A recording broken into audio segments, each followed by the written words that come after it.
5. Yes. Actually, pinag-isipan ko to ng matagal. Sabi ko, hindi ko kailangan ko talaga magbago yung gupit ko kasi parang patagal, parang hindi na siya nagmumukhang buhok, parang nagmumukha na siyang... So can you come pick up your clothes? Yes. Parang mas kinakabahan ka. Oo nga. Wala akong masabi. Kasi yung kulot mo, andito pa siya sa may half. So, ibig sabihin, yung haircut natin, Kalbo. Gusto ko nga maging kalbo. Ano ba hindi super kalbo? oo, Yung kasi parang- baka yun yung makasira ng career ko ngayon pag kinalbo Kaya nga kita. sabi ko, wala akong ibang pagkakatiwalaan kundi si Rose Perez. Alam mo, sobrang effort ko dahil naglakad ako. Ay, wow. Ay, charot. Hindi Kaya naman. pala, schedule mo 3 p.m. ngayon? Nilalabog mo ako. Schedule ko 3 p.m. Pumunta ako 10 a.m. Parang kinakabahan ka. Kasi yung kaka-upload mo lang na haircut, parang another meme na naman. Yun! Yung kwento ng ano na yun, kakaiba talaga. Sabi ko pa doon, wow, sobrang ganda po. Alam ba, maging ganun sa akin. May tiwala ko sa'yo kung anong mangyari. Actually, meron ako nakita mga gupit dito. So, yan yung gagayahin ko sa pag di nagana, wala tayo sisihan. Hindi! Sabi ko, Joy, tingin mo papakulot ako sa'yo mo. Oo, Joy. Tapos pagkatapos, kulot ka na rin. Joy, sabi ako nagsabi. Sabi ko, ay! Joy, sabi mo, Korean. Korean naman to Korean? Hindi naman mukhang Korean yun. Cauliflower yan. Alam mo, sabi ko kay Ali, mahal, magpapakalbo ako, tingin mo bagay sa akin. Sabi niya, Wag mo mukha kang ibang na 9 pesos.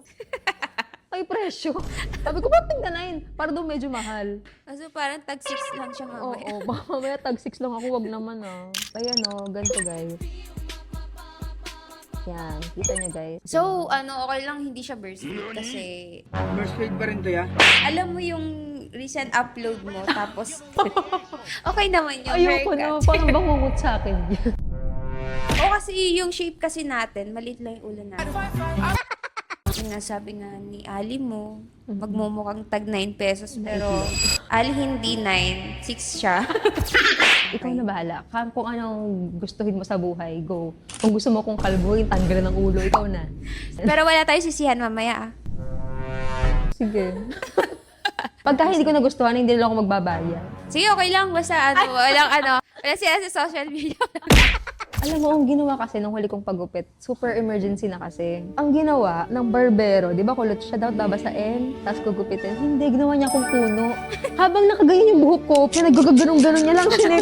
My God! Wala na akong choice, di na ako makatayo. Sabi ko, parang, ano ba to, barbero or gardener? Sabi ko, parang mali na puntahan ko. Parang hardinero yata to. So, mapapanood to ng mga barbero mo. So, Kaya nga, ito Okay. lang ang ganti ng isang app.